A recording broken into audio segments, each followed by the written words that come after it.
to son to grandson, and they use sculpture to tell their stories. Because in different communities they speak different languages and dialects. A little bigger. Yes, sir, and it's in a lovely edition. This is extraordinary. Yes, sir. It's extraordinary. Oh, very beautiful. It has the symbol of the office of the president at the top, and it's a... Holding this book in a box, they'll really think that's something. They'll like it because there's pictures. Yes, indeed. And you don't have to tell your story. Yes, and Your Excellency, this one is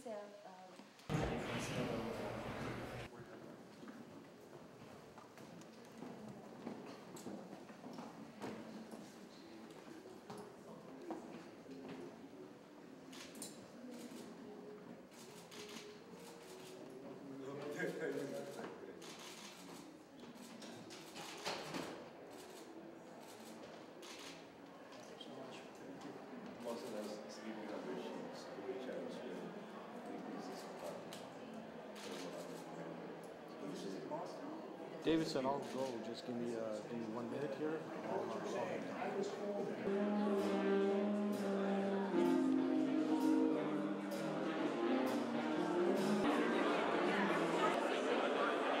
Canada et Madame Sharon Johnston.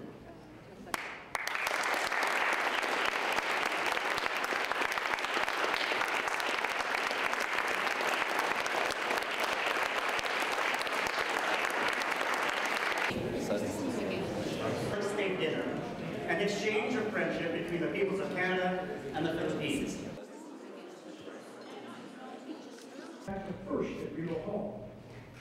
J'inviterai maintenant le gouverneur général à nous adresser la parole. Excellence.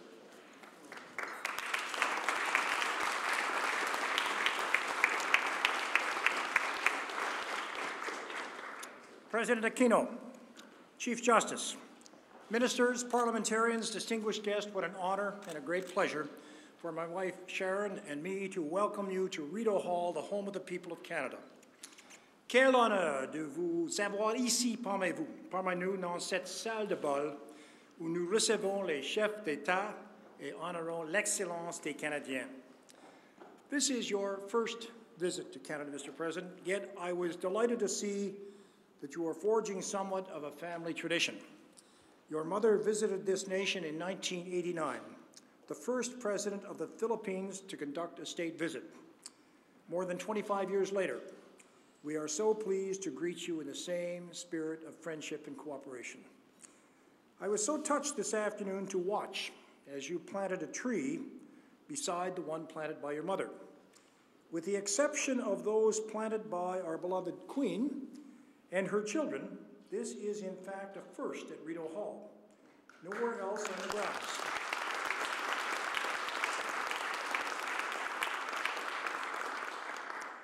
Nowhere else on the grounds will you find two generations of trees planted by parent and child, mother and son, standing side by side.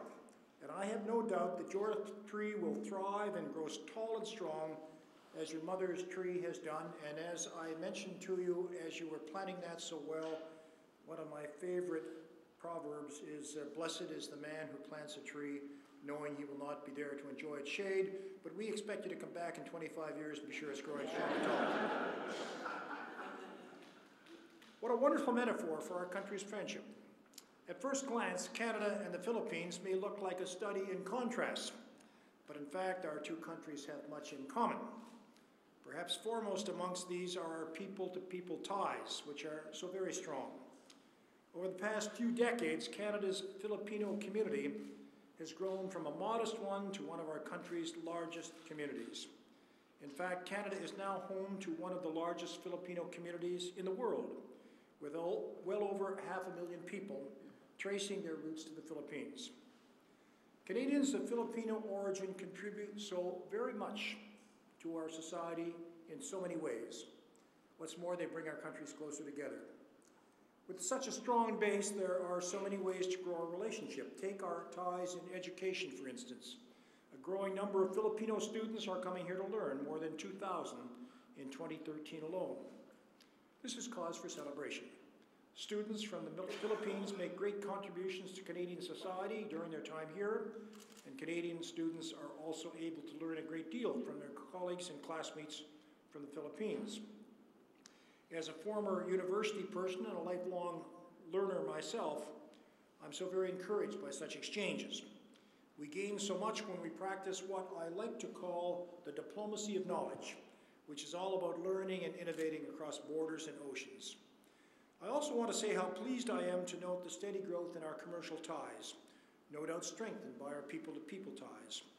Bilateral trade reached an impressive $1.8 billion in 2014, a 2.5% increase over the previous year.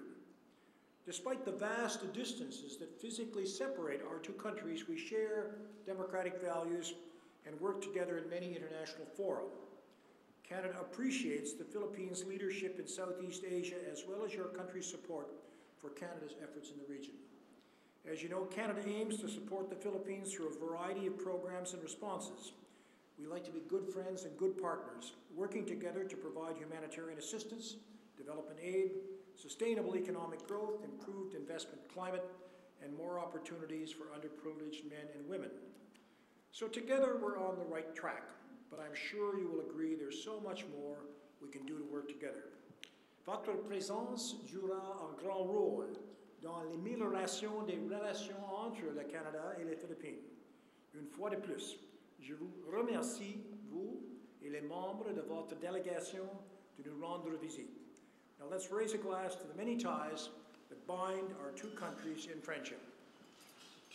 To Canada and to the Philippines.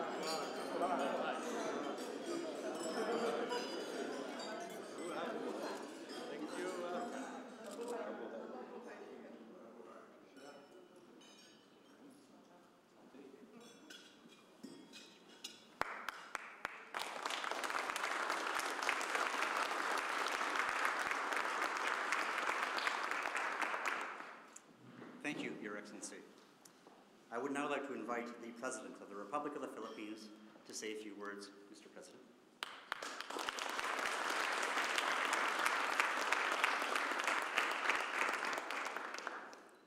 Your Excellencies, Madam Chief Justice, Ministers, Parliamentarians present, members of the Philippine delegation, distinguished guests, good evening.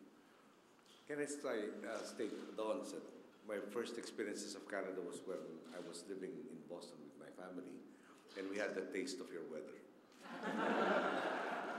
And may I just state that the coldness there is really matched by the warmth and the hospitality you've shown me and my delegation ever since we've arrived. And from the bottom parts, we'd like to thank each and every one of you. Canada is a nation that is indeed close to the hearts of many Filipinos. Over the decades, my countrymen have seen many friends and family members set their roots in this nation.